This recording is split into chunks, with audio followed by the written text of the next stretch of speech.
Gospel, chapter 20, beginning with verse 17.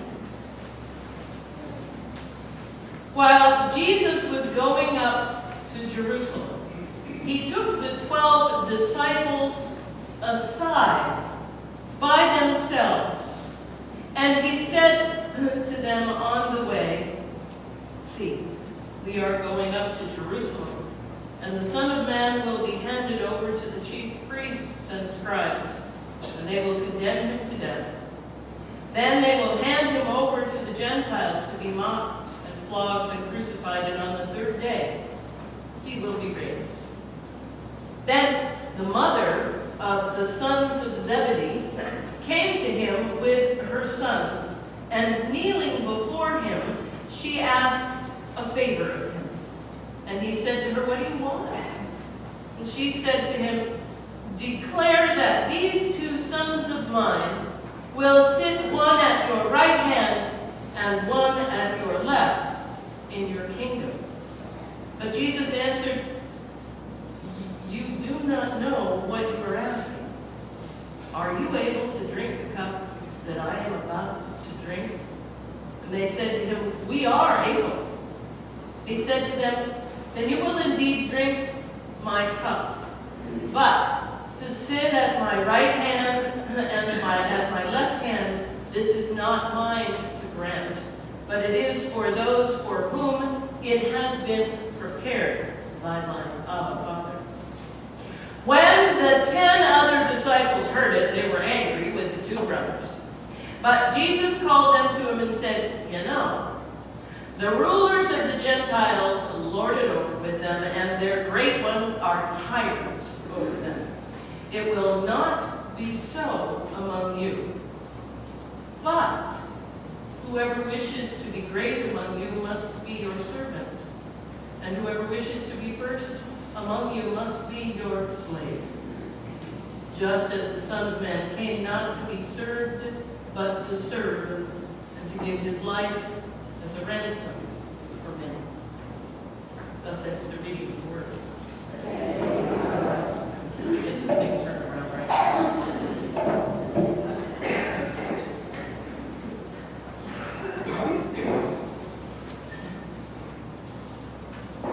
In Mark's version of this particular story, the story of James and John, also they are known as, does anybody know what they're called?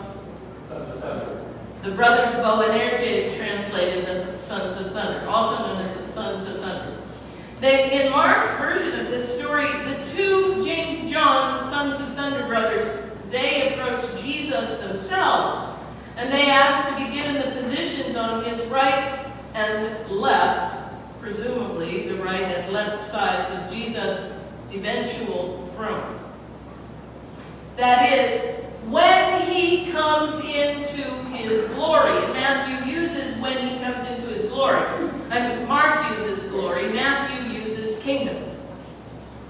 Matthew changes the story. And he inserts the character of the mother of James and John, Mrs. Zebedee, a.k.a. Mary, the mother of the sons of Zebedee. She will be the spokeswoman on behalf of her sons. Because of Matthew's version of this story, Mrs. Zebedee has gotten the reputation of being the ultimate ambitious mother. A stage mother akin to Mama Rose, Gypsy Rose Lee's mother. When we picture Mrs. Zebedee as a stage mother, or even possibly as a dupe, I have to tell you, one of my favorite television shows is Burr. Does anybody watch it? It's a story about a man who was a spy with the CIA, and he got blacklisted, and he got dropped off in Miami, where his mother happens to live, played by Sharon Bless. And he dupes her into helping him do a lot of things. So I picture the mother of the Sons of Zebedee as kind of the Sharon Blessed character, duped into doing stuff for her sons.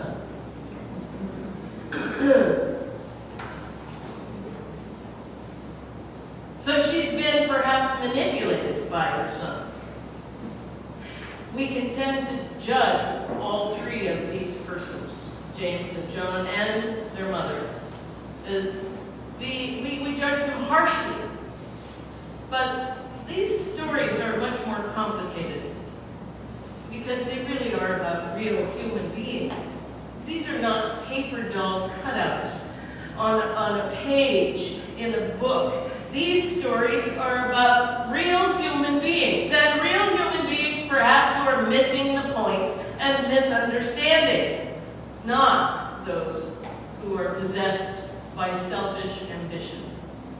So I'm asking you to step back with me while I ask all of you who are mothers to put yourselves into the character of Mrs. Zebedee.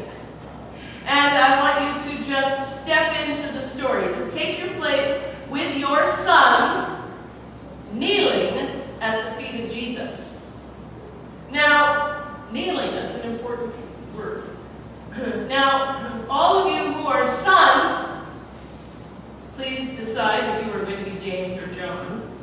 And if you need to beef up your image a bit to fit your vision of these sons of thunder, James and John, that's just fine. Just remember you are at the moment at the right and left hands of your mother, kneeling as supplicants before Jesus. Now, let's take a second to look at what you three understand and what you are trying to do. First of all, what is it that has brought you two brothers and your mother here? What has driven you to approach Jesus with this request and on your knees at this precise moment? You have just heard Matthew's Jesus announce, we are now going up to Jerusalem. You've just heard this. You've just heard him say in private to you that the Son of Man is to be handed over to the chief priests and the scribes. Is not your heart hurting? You have just heard him say that he will be condemned to death, and he will be handed over to the Gentiles, and he will be mocked, and he will be flogged, and he will be crucified. Isn't your heart hurting? Matthew's Jesus has pulled the disciples all aside to make this third prediction of his death and resurrection. What are they all thinking as they listen to this? In ancient biblical literature, familiar to the disciples, the right hand of God was the hand of mercy, and the left hand of God was the hand of judgment. It may be that the brothers who are known for their impetuousness are making a bid to be martyred with Jesus. It may be that they are offering themselves also as somatophilax, bodyguards. Gotcha. Protectors of the king. Philip of Macedon and Alexander the Great had such bodyguards. Please remember that James and John, in the company of their mother, have humbled themselves before Jesus. Certainly, his response to them is not one of judgment. Might they not be offering themselves up to Jesus as protectors, to be his protectors, to give their lives to save his? We can't know their motives, but it is Jesus' response to their request that is so revealing. We have always known that when someone has the courage to approach Jesus, they will often not get the answer they were looking for. Gently, though, very gently, I think, and with care, Jesus says, you don't understand what you are asking. At which point I kind of picture James and John shaking their heads to themselves. Oh, we do. We know just what we're asking. And Jesus says, can you drink from the cup that I am going to be drinking from? Can you drink the cup that I am to drink? He alludes to the cup of suffering, which is all that will be offered to the Son of Man. cup of martyrdom and a cup of death. A death appointed by God. It is a death willingly accepted by the one who is to die. The heavy question asked of the brothers by Jesus seems to Matthew to require a segue, suddenly, pulling the rest of the disciples into the drama that is now unfolding. Yes, there was drama in Jesus' camp, too, just like there's drama in the church. It was funny. The other 10 disciples, Matthew tells us, are now indignant, and they resent James and John for having the nerve to go before Jesus. Well, what are they resentful of? Are they resentful of the fact that they made a request? Are they upset because the brothers had the chutzpah to even approach Jesus with such a request? The brothers and Mrs. Zebedee received an answer, but one they perhaps could not have even interpreted. I wonder if the other 10 disciples are aware of the answer they received. Or are they just upset that James and John went to Jesus in private and had their mother ask for them? Drama, drama, drama. Right before your eyes is the precedent set for church drama. What is the uproar?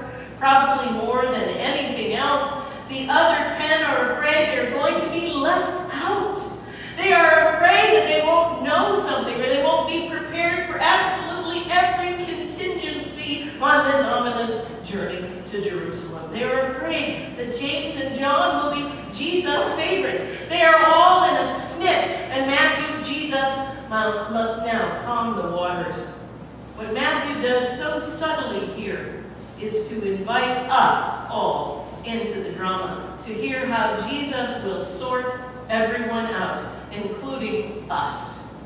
He points out to them that their point of reference is all wrong. They simply must turn their thinking around. In this case, they must turn their thinking upside down. The Roman emperors here, in this passage, called the rulers of the Gentiles, are tyrants who lord it over their subjects. This includes Jesus and company. And their megaloi, Greek for great ones, great men and women, they make their authority felt. Well, one assumes they make their authority felt in a pretty painful way. Matthew's Jesus proclaims, "It will not be so among you." When he says this, is he giving a command? I am sure that he has all confidence that the disciples will not behave like the Gentiles, tyrants, when they become leaders. Is Jesus simply instructing them, trying to quell the drama? The King James Version of the ancient manuscripts translates the Greek word esomai, not as will, but as shall, which in the law refers to obligation. The word shall obliges us. It shall not be so among you. You must understand that if you want to be great, you must be a servant.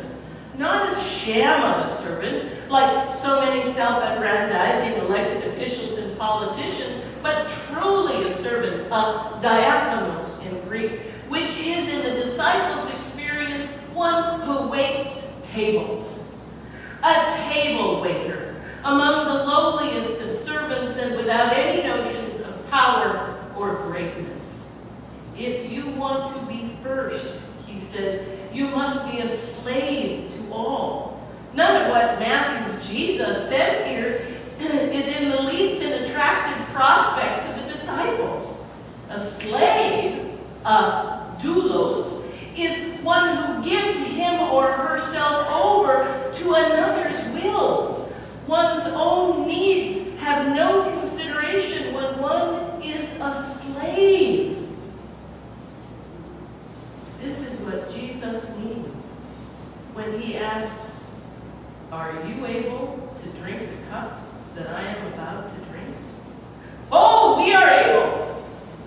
Jesus says, then you will indeed drink my cup, but to sit at my right hand and my left hand is not mine to grant, but it is for those for whom it has been prepared by my Abba Father. For whom it has been prepared. Jesus understands that the cup he is to drink has been prepared for him by God, and he has given himself up and over to the will of God. The cup he will drink for the sake of all is not sweet. We must remember that Matthew is sharing this message with his community of faith. The followers of Jesus are fellows of the first disciples, and the expectations of all who follow are the same. The followers of Jesus Christ today are fellows of those first disciples, and the expectations of all who follow are the same. The message of this story is to be overheard by all of us. Some of Jesus' disciples never took up a mantle of leadership or servanthood in the church. Peter's martyrdom is well known to all of us. James was beheaded. John was exiled. Yes, they eventually drank the cup of which Jesus spoke. How does this story speak to us today? In this little church, in this little place in the world. What does it mean to those of us who have claimed the name of Jesus and who call ourselves disciples? When we look for leaders in the church, do we look for someone capable of running a meeting? Or do we look for someone who will work their fingers to the bone? Or do we look for someone who carries the light of Christ within them, who embodies an understanding of what it means to be a servant? When we accept the mantle of leadership, is it because we feel we deserve it and have something to say about running the church right? Or is it because we share a vision that Christ's church is here to embrace the whole world? Leadership carries with it burdens. As we witnessed in this story today, the answer one is looking for is not necessarily the answer one will receive. Jesus was not unapproachable, but many who approached him were stunned, disturbed, and challenged by the answers he gave. He never made it easy, because following him has never, ever